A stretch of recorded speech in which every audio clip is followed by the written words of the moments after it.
Well, hello there. Hope you all having a good day. Welcome to How Do I Know You with Carl Gilliard, the podcast where we'll talk about pop culture, have actors on who I know. How I know them, we don't know how, but we'll figure that out during the course of the program today. And I am ecstatic about today's guest. He's a friend. He's an Obie Award-winning actor, Peabody Award-winning actor. He's a guy who you know, but you don't know where you know him from. And when I tell you that this cat is a power actor, he's an actor's actor.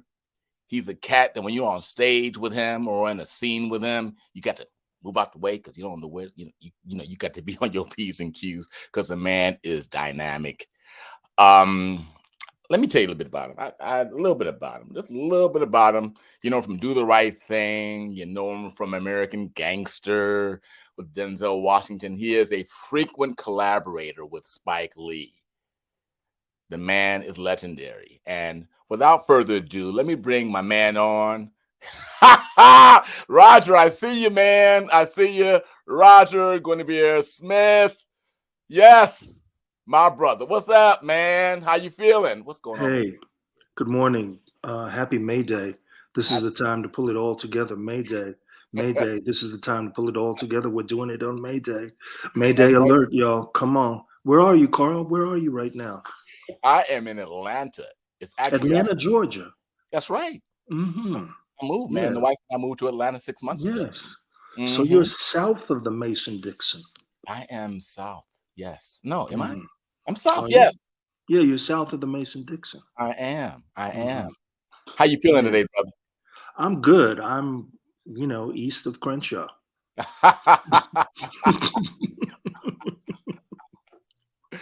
Hey man, thanks so much, Carl, for inviting me on. We've been threatening to do this for some time, and I'm glad that Yeah. we finally got to it. There's so much to talk about.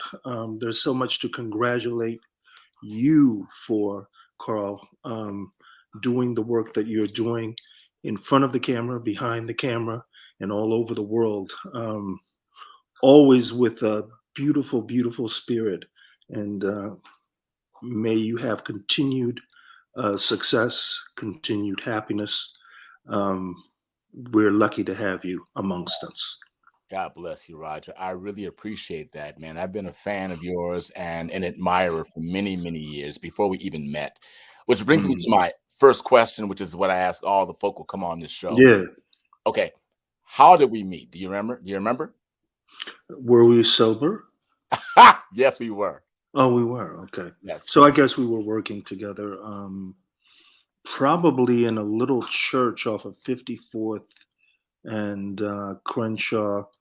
Um, from the gold tooth in my mouth, it looks like I might have been doing a crazy show up in the valley, actually.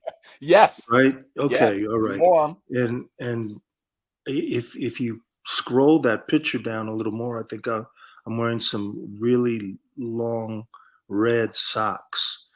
And right? And Right. yeah, that was a crazy little piece that we did that was originally a play, Right. but then we switched it around and made it into a very nice little movie, That's right. Applause from your um, seat, man. That's it right there. starring the inimitable Vanessa Bell Calloway. Hmm. Nobody remembers us from that, but No. whenever you're in that same box with Vanessa, Mhm. all eyes are going to go on her. I think Absolutely. I think one of our great resources, underrated, um, but always coming with the A+ game. Hmm. Yeah, I've been blessed to work with Vanessa on a few occasions and with Yeah. you actually twice, I believe. Yeah, I was going to say we did a little thing in the church Hmm. off of You did. 54th and Arlington. That's right. Right. Yeah. You Yeah. did. Hmm. Right there. There you are. There it is. Hmm. Right. It was the choir director. We were The choir shooting director. 2 films at one time. It was the choir director and the preacher's son. Right. And if I'm not mistaken, the And then choir there was a nun in it too, it right? was? Yeah, a pregnant nun in an elevator. I don't remember that. You lying to me. You playing with me again, Roger. Hey man, so that was in fact that film has never been released. Oh, really? Never Okay. been Well, released. it And looks like that's something we got to do. We got to get to it. Let the hey, I people. think that Let the whoever got people. involved with all the other things he's doing over at BET and said, you know Right. what, we're gonna hold off on this for a while. Oh, okay. Well, yeah, Hmm. that might make sense too. You But know, there's something I didn't know about you, Roger. I just found out. uh-oh. So you are a family man with small children.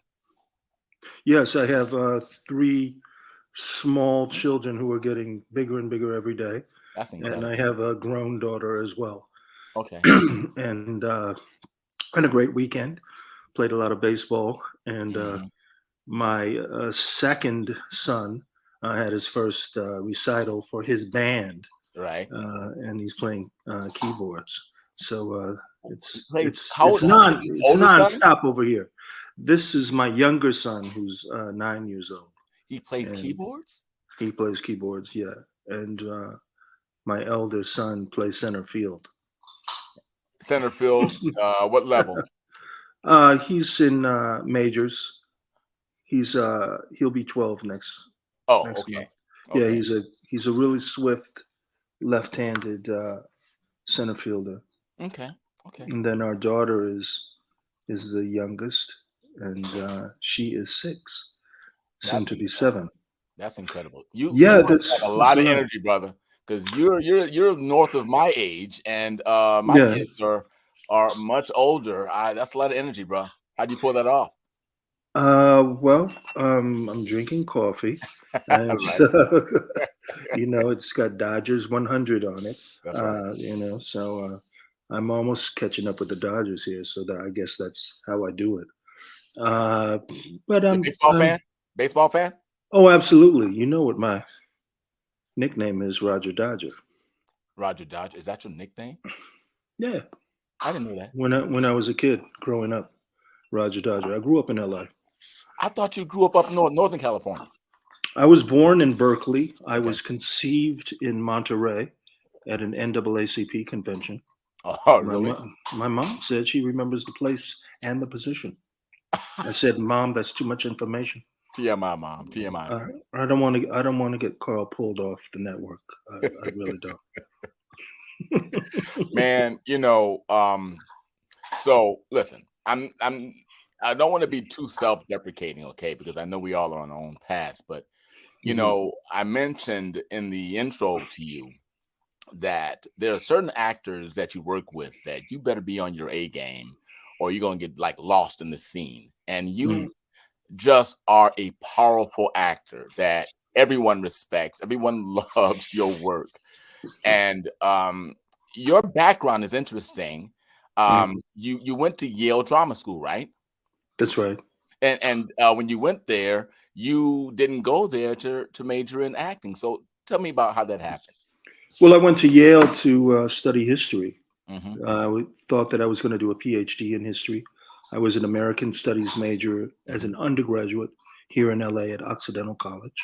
Right. Um, but they had this thing called the Yale School of Drama. Hmm. And on a lark, I auditioned. And on a double lark, they accepted me. And I went into a class which included a fairly good actress by the name of Angela Bassett, She's all right. a fairly good actor by the name of Charles Dutton, Hey, he's all fairly right. good Yeah, he's all actor by the name of John Turturro. right. And Yeah, all right. oddly enough, I wound up working with all of those people by way of Spike Lee, doing cinema with all of those people, all of those great people. So it's been an interesting journey because I obviously still have an interest in history, Hmm. and I've combined my interest in performance and in history by creating these solo performances Yes, you on have. Huey Newton, Rodney King, Frederick Douglass. My latest one is on Otto Frank, uh, who was the father of diarist Anne Frank. Mhm. So it's been an interesting journey, pulling all of these interests together, and I've been very blessed to have created a career out of it. I'm telling you, so you did Frederick Douglass, you did Rodney King, you did Mm, Huey P. Newton. What yeah. influenced you to pick these people? I mean, anything that was inside that that God just speak to you from on high? Do Huey Well, P. Newton, do Rodney King. How'd you come up with those 3? well, with Huey, people had always told me that I bore a certain resemblance to him, Mhm, right? He'd take the goatee off of me, and I do mhm, resemble Huey Newton. But that was the easy part, to simply resemble him. I had to dig in deeply into mhm, the Newton archives in order to do work that I thought uh, lived up to the legacy of the man. mhm, With Rodney King, I was very moved, Carl, when I opened up that laptop on that Father's Day 2012 and saw that Rodney had drowned in his backyard swimming pool. I had thought that he was on his way back, right? mhm, He had right. just published an autobiography.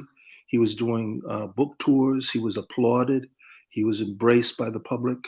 And lo and behold, damn, he goes to the bottom of his swimming pool. Yeah. And I wanted to know why I was moved. Why did I feel that way? I had often referenced Rodney King in my independent work, Mhm, but I had never made fun of him. He was never the butt of a joke. And when I lost him, it felt like I had lost a true brother. And that was in June. And by August, I was on stage trying to work it out, right. asking those questions. And I thought that that piece was just going to be for that one moment of mourning, for that season of mourning, but it wound up having a life of its own, I suppose, because this thing called America kept Mhm, happening. yeah. Yeah. Yeah, solo shows are, quite involved, and as I'm sure you know, Yeah. um, and you've done 3. I've done more, a lot more Even than more that, than Carl. that? What Oh, am I yeah. missing? Frederick Douglass, No, I said Frederick Douglass, Frederick Huey Douglass, Newton, and Huey Rodney Newton, King. Are Rodney there King, others? Otto Frank, um, the Watts Towers Project, Wow. which was all about Simon Rodia's masterwork Mhm. in Watts, building those towers out of refuse. Christopher Columbus, 1992, in which I Ah, play Columbus, who is still among us. I Uh, remember that. I forgot yeah, about that yeah, one. yeah. Christopher Columbus, 1992. Uh, yeah, there's been a lot of independent work that I've done out there as an archivist and as a soloist and Mhm. as someone who's right there, ready to collaborate. Lovely. Let's talk a bit about one of your solo shows, Huey P. Newton, that went on to become a Mm, film that you won a Peabody Award for. yeah. And then I'm going to delve a bit into your relationship with Spike Lee, which of course Spike directed. But tell me about that experience. So you took it to the stage and you won an Obie for that, and then it ended up as this solo show slash movie with all these other um, uh, multimedia aspects to it. Hmm. So talk a bit about that process, if you would, real quickly. Um, yeah, I mean, Huey began right here in LA. Hmm. Um, it was a conversation between myself playing uh, Huey uh, and another actor by the name of Ron Canada. And he Yes. played kind of a journalist. And we actually read 2 interviews with Huey. And we had as a kind of intermission Bob Dylan's Ballad of the Thin Man playing, Hmm. which was a favorite of Huey's. He, in fact, required party members to listen to that Bob Dylan. album, and that's where it all started. You know, I was chain smoking cools. We had a little, pitcher of water on the table. Right. Then we broke for the intermission, and then we came back in and read the next interview with Huey. And these interviews bookended Huey's exile in Cuba. A lot of people don't know that he lived in Cuba for 3 years when he was, trying to be free because he was, being indicted on some very serious charges in Oakland. Yeah. And then that morphed into a solo performance, as always in collaboration with Mark Anthony Thompson, who was a brilliant sound designer, composer, videographer. And we had an idea of what the piece was going to be. That there would be one chair, that there would be a lot of cigarettes. But we didn't really have a text per se. I had been digging into the Huey archives for Wait a more minute. than You didn't have so you did this off the top of your head? Is that what you're saying? Well, I was just going to say that I dug into the Huey archives for more than a year before I dared get out there playing him. But Right. no, Huey was never scripted. A Huey P. Newton story was never scripted until we actually made a film out of it with Spike and his crew. So the show, depending upon the evening, depending upon what was happening politically in the city where we were playing or in the country we were playing, ran anywhere from 90 minutes to 2 hours. Just amazing. No script. And I mean, you're talking for 2 hours yeah, and but there's no script. You're just really rattling it off.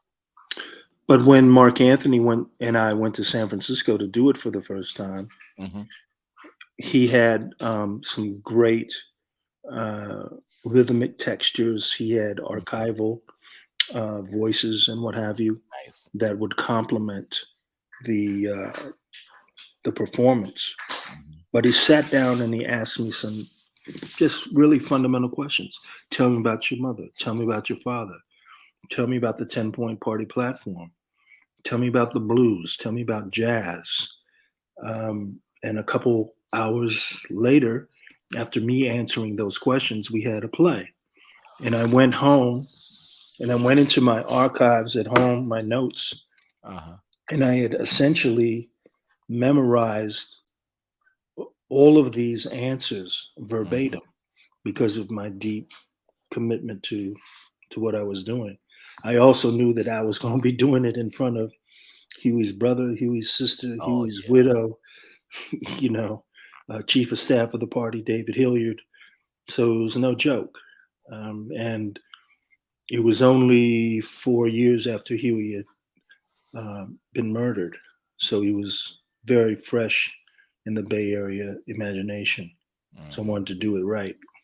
And I went from San Francisco over to Oakland as kind of an homage, looking for a blessing of some sort from Huey. I went to that penthouse apartment where they put him after he came out of prison. I looked up at the penthouse and then I looked down at my feet and there was a crumpled pack of Cool cigarettes at my feet. Wow. So I said, okay, you're on the right path. And that was so you it. had the blessing of his family, and his family supported the play and gave you their blessing, and they loved. Oh yeah, not just that. I mean, I sat where Huey would have sat and ate the meal that Huey would have eaten, and I got to see his wardrobe, his book collection, his record collection, all of these unpublished archives. Little postcards from John Lennon and Yoko Ono. Merry Christmas, Huey. We love you. All of these cassette tapes, because cassettes were a new technology. Right. So Huey would sit up all night just talking into cassette recorders. Mhm. So I was able to, base a lot of what I did on those unpublished archives, and I'm truly indebted to the family. Um, yeah, especially his brother Melvin and his widow Frederica, who Yeah. let me into their home. Because at that time, the archive was just, sitting in a box, a series of boxes. It's at Stanford University now, but at that point, it was pretty rough and rugged, Did to you just get was into it it. tough to get, to engage them? Did you know them already, or did you find them, or what Well, was your process? interestingly enough, they knew my work Okay. because I had played Frederick Douglass Right. in Berkeley, and they had seen it. If they hadn't seen it, they had heard about it, so they trusted me to a certain extent, Mhm. to to work with Huey P. Newton. Nice. Nice. Hmm. Wow, that's quite a story, man. I mean, your experience, man, is deep. I'm learning even more about you today, man, and it's a blessing, man. More people need to know you, which is why I'm glad that you're here. Let's talk about this guy right here. Mm. Mm. Brother, Smiley. brother. Man, oh man. Mm. Smiley. I love Well, Smiley. again, an improvised character. Hmm. Now, the script of Do the Right Thing was nominated for an Oscar for Best Original Screenplay. But if you look into that screenplay, you will not see the character of Smiley. I had worked with Spike on School Days, his first uh, studio film before this. Hmm. And I had heard that they were doing this thing. It was going to be on one block and it was going to be the hottest, Right. weekend in New York. And I said, come on, there must be something that I can do to contribute to this story. And Spike, bless him, was meeting with was in LA, meeting with a young actor who was about to make his debut in Do the Right Thing by the name of Martin Lawrence. Hmm. He was also meeting with another brother who was pretty damn funny, bless him, Mr. Robin Harris. Yeah. And they're sitting up in the room, and he said, "Roger, here's a draft. Don't share it with anybody." You know, You got him down, Roger. Look out. Go Nick. I didn't have him down last night. Go Knicks. But so he said, "Look at this, read it, see what you can come up with." That was a Friday night, and then a Saturday morning, I had read it. I came back. I said, "Okay." One of the big debates in this film is having black people up on the wall of the pizza parlor. Right. I Hmm. said, "Well, here's the character I'm going to play. He's the guy who's walking up and down the street. He's got his Xerox little pictures of Malcolm and Martin, and he's personally colorizing them and selling them. And then at the end, he puts it up on the wall." Oh my goodness. And that was all your idea? Did you and Spike choreograph that, or did you just create that? No, I mean, I put it together with his blessing. It was pure improvisational collaboration, and I'm forever indebted to him, and I hope he's forever indebted to me. Uh, but no, you can see Carl in the handshake and the smile Mhm. between these two brothers that they truly loved each other and admired each other. And we needed to know that. We always need to know that. Yeah. And I think that up until that point, we felt that, okay, Malcolm is one way and Martin is the other way. Mhm. And, um, but within that flash of the bulb, I think it was very crucial to show the world uh, that these brothers were working on the same team. They were. They were, Yeah. and I think that the film did the culture a great service in the way that you guys played that, because I don't think a lot of people even knew that before Well, the that film. was an obscure picture also. Yeah. Hmm. Because I said to Spike, I said, Spike, you know that picture where Malcolm is shaking hands with Martin? Because it was the only time Hmm. they had been together and it was captured. And he said, yeah, yeah, yeah, I know it. And and I said, yeah, that's the picture. That's the one right there. Hmm. And first day of set, I had my stack of pictures. I had my markers. I had a little Walkman where I was playing Malcolm X's Ballad of the Bullet speech. Yeah. Um, and then we just kicked off the improvisation all the way through until at the end, Smiley is the arsonist. That's right. He's the guy who burns the pizza parlor down Yeah. and then plants the That seed of picture. Malcolm and Martin up on the incinerated wall, the Hmm. wall that he had towed down. Wow.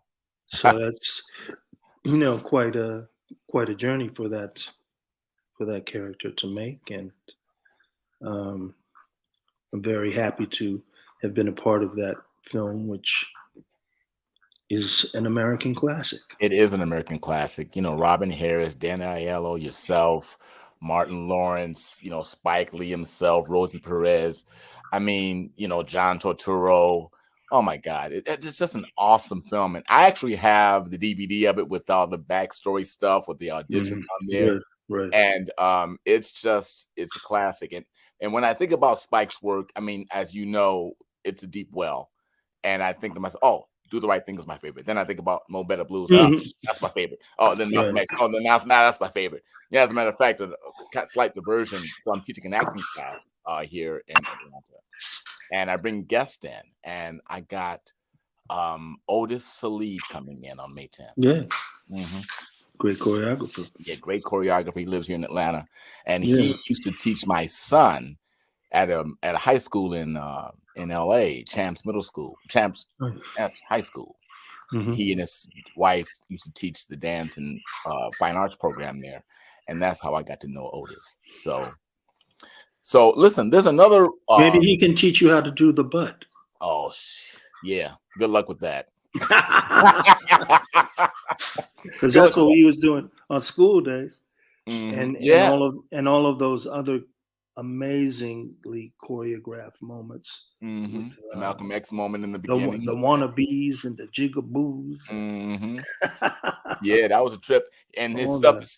is so good and so concise. And you know what? He's still doing stuff like he did piano lesson on Broadway. You know that? Right, right. Yeah. I know. Hmm. Yeah, So okay, so there's a lot of your yeah. work that I dig. Uh, I'm gonna name a film right now that is Okay, one of my favorites with you. okay. Deep Cover. Doom, doom, doom, doom, doom, Yeah. doom, doom, doom, doom, doom. Yeah, that's it. No, that was Snoop's premiere. Yeah. Yeah. Yeah, but Deep Cover, brother. Interesting that you would name it today because Deep Cover was released the same day that the LA riots started in 1992. I That didn't was know that. April 29th. It was that weekend that it came out. If anybody was smart, they would have pulled the film and re-released it Hmm. because all of the focus, of course, understandably was drawn to what was going down in LA. That was not a movie. Right. Uh, Right. but yeah, Deep Cover, again, improvised. Really. I told a lot of my father's old jokes in Deep Cover. So And Bill, let you go. and Bill did. Bill let me roll. Bill let me roll. He saw exactly where I was going with that. And spoiler alert, but the first scene that I filmed in Deep Cover was was the scene in which I'm beaten to death on a pool table. Yeah. So I had to imagine everything that had gone on, and I didn't know what was going to be going on before that, right? And leading up to that. What was on But the what? page? I mean, what was, I mean, I know you ad libbed all of Hey, it, but what brother, was on the page? very little, very little. That's amazing. So, I once so I, met a brother named John who used to dance when he got it on. He made the do the Watusi, and she said, yeah, "Ooh, man, yeah. your rhythm is strong. Stay black." Oh man, I love that. Now, And well, now that Bill's, came right out of the moment. I That came out of the moment. Now, when you're working with a Fishburne, when you're working with a Goldblum, it was a dynamic trio that we had going on there. yes, You remember when we were in the boxing ring and I had the little popsicle yep, I and I'm remember that. licking all on the popsicle and I I said to remember that. Fishburne, "Here, kill it," you know. And Fish said to me, afterwards, he said, "Hey man, you beat me to that popsicle. I wanted that popsicle." But they had popsicles on the set, and I was the first one to grab one. Right, right. But working with those cats, come on, Bill is a very dear friend of mine, yeah. and he, I mean, I've never worked with him on a film, but he strikes me as someone who is a literalist in terms of the words on the page. So, did you Mm. collaborate that with him? Did you talk to him about it first? Did you just get out there and do it? Look, I think there was one point. I think I remember when it was. They said Roger's going to do his thing. Hmm. Don't mess with him, Nice, and he trusted me. nice. He trusted me because he's an actor himself. Hmm. He understood being in the zone and Hmm. also contributing to the story and not Yes. taking away from it. Yeah. Well, you worked I with mean, Bill on other films. Cover. You did that, yeah. right? Well, I did deep cover and then I did Yeah, cover. cover, right? Hmm. In Philly. Yes, Um, yes. more in line with a script, with a story, Hmm. but certainly a story which Bill wanted to tell. Yes. Yeah. Well, there's a lot of dynamism in your work, and here's one of my other favorites, even though it's more Okay. of a cameo a little bit. Mm. Recognize this one right here? Oh yeah. So I'm watching the Going into the film, jungle. but I did not expect to see you, and then there you are. So, what's it like to work and share the frame with the great Denzel Washington? You have With, fun with him? with who? The great Denzel Washington. What's his name? Denzel Washington. Oh, oh, Guy oh, right oh, there. oh, oh, that guy. Oh, He's right that there. dude. You see him? He's right there. Yeah, I see Right, that dude. right there. Yeah, that's him. Um, I've done 3 films with Denzel. Yes. Um, Malcolm X, Hmm. He Got Game, Yeah. and this little thing, American Gangster. Yeah. And I'll go one by one. I mean, Malcolm X, we have a great Russian roulette scene. It's a classic. Yes. Oh yeah. Oh And yeah. Oh, I and just remember. Carl, Yes. Yes. Go ahead. Carl, you're a student of our craft. Yeah. You're not just a practitioner, you're a student of it. Yeah. And you know that Mr. Washington has an extraordinarily beautiful command of stillness, of nothingness, Hmm. right? Hmm. So I said to myself, okay, I'm going to do a scene with this cat with a gun up my nose, essentially a 2-shot, 2 men on the camera. And he's not going to do nothing. In fact, he came out there and started peeling an orange. It's Hmm. not in the script. Started eating almonds. He said, "Hey, I'm hungry." You know, so he's just kind of munching. And then he's got the gun up my nose. And I said, in order for me to survive on screen, I'm going to have to go sub-zero. Hmm. So that's where I went in order to not just survive, as a kind of competitive thing, but to Mhm. tell the story the best way that it could be You have to told. counter who you're with in the scene. You have to Uh-huh. really, it's like bob and weave kind of a thing to be there and present. And so Right. that's what makes you brilliant, Yeah. Roger. That's what you have to do. That's what you got Mhm, to do, and mhm. I did it. I did it with the best. That's And it. then, you know, he's got game. I have a little encounter with him, eye to eye. We had known each other. Uh, our characters had known each other before he went to prison, Mhm. and I had some really choice words to say about him to his son, Ray Allen, playing Jesus Shuttlesworth. Yeah. Yeah, the J man, and so that was interesting.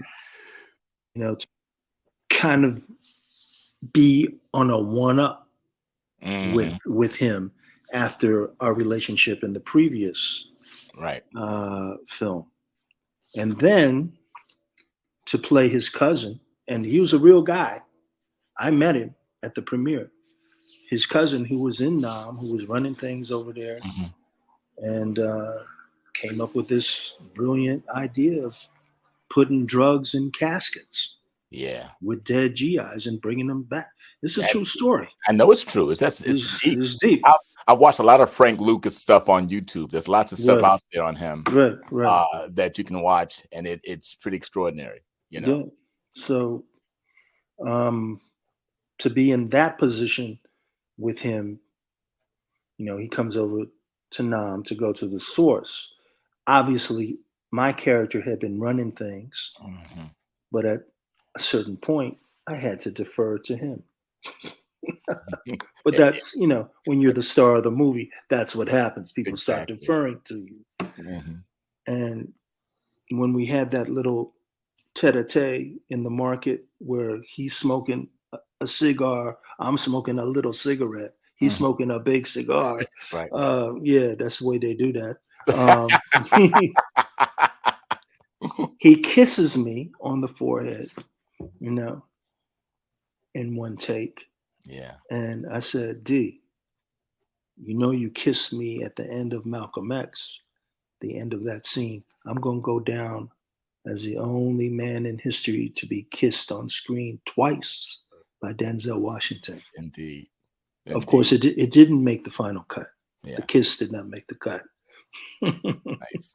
Because I was gonna say I don't remember that, in It didn't make the cut in yeah, American Gangster. yeah. I love that movie too. It's one of those films that you watch and then you say, "Oh man, this is a great film," and you go back and watch it again. You said, "This is some really, really good stuff." I mean, it was just an extraordinary film. Well, I mean, here's a crazy story. When we were on those rafts with the drugs going through mhm, the jungle, no life preservers, no lifeguards. I said, I hope Denzel knows how to swim because if this raft turns over, we're going in, right. and it's sink or swim, literally. Uh, I don't think they do that these days. Where I were don't think you? they do Where were that. you? Where were you? We were in Thailand, Okay. and it was the end of the shoot. They had like 128 different locations or something. Hmm. So it was a very kind of skeletal crew. Hmm. And Denzel and the cat who played the general and I were the only US based actors who were over there. They pulled in everybody else from local, Yeah. with them, which was funny too, because you know I'm in this club, right, and it's supposed to be US GIs, but they were all African students that they had brought in from Bangkok, Wow. and the women are supposed to be salacious go-go dancers and what have Right. you. They Hmm. were all students too, you know. Um, but we had to pull people in from wherever we could get them at that point. Wow. Well, Roger, that's our time, man. You have been more than generous with me today. This has been a very hearty talk, man. I really appreciate you coming in to How Do I Know You? Yes, my new podcast adventure. Yeah, No, you know what this I'm saying? is this is more than an adventure. This is a great achievement. Yeah. on your part, and I wish you great success, continued success with this. Thank you, You Roger. know, Same to you. Carl, sometimes what we do, we think about it only as entertainment. Hmm. But if you see what news broke this week about the Emmett Till case, Yes. Yeah. about this woman going to her grave, never having told the truth, never Mhm. having done any time, never having been indicted uh, for perjury, Right. for accessory to uh, kidnapping, at least. Hmm. Um, we know that we would like to think, at least, that we are doing the right thing in terms of our artistry, in terms of how we are lending our talents uh, to illuminating not just the past, but the present moment Hmm. as well. Danielle Deadweiler, I was just about to bring her up, and there you go. well, there you go. Yeah. Carl, come on. Yeah. What she brought, indelible. Oh my God. Just an She awesome work she did. she came as a mom, but she also came as a scholar. Hmm. She came as a very interesting movement artist, I Hmm. thought. And the scene, of course, that she played in the courtroom. No cuts, my friend. No cuts. 8-minute monologue, my friend. Okay. Yeah. All right. Now, the day that this woman passed, this woman who essentially got Emmett murdered, Hmm. my son, Zali, put on one shirt to go to school. And then he said, nah, I don't want to wear this shirt today. So he put on another shirt, and the shirt said, Justice for Emmett Till. Now, that was before the news broke. So Nice. I'd like to think that we're passing something on. We And are. it's, We and are. it's not just a t shirt. It's a legacy, the history, and the experience for people who were not there that can now experience it as a part of history that's Yes, necessary for us to know and to carry on into the future for sure. absolutely. Yeah. And congratulations to your daughter Thank you, and sir. her new husband. You all have a great time. Yeah, man. Happy for you. Thank you, brother. Appreciate you, man. Thank you for being here. We're gonna end the program. I got a little bit from Frederick Douglass here. I'm gonna play as we go out, man. But God bless you, Roger. Thank you for being here, man. And I'll let you know when this thing goes out. Okay. Okay. All right, man. God bless you, man. Peace. Love to you and your family, man. Roger Yes. Gutenberg Smith, y'all. I'm gonna put some pause underneath this. Go Right, ahead. my man. Drunk on my own infected blood, stronger than the jackass and circus elephant that get more respect than I do. No, I'm not registered to vote, but still I'm running for office, for the Canadian border, for some hovel in South London where I can make a living, a better living than I'm making right now, cutting the sugar cane with this rusty machete. My master is my father, my master, me master, me father, father, master, master, father, master. Note my resemblance to the $1 bill. Isn't my grimace the same as his? I whipped my overseer, didn't you see it on Cops? I whipped Miss Rosa Parks, she forgave me. I know how to do the Black Panther stomp and the Charleston, Charleston, Charleston, Charleston, and don't forget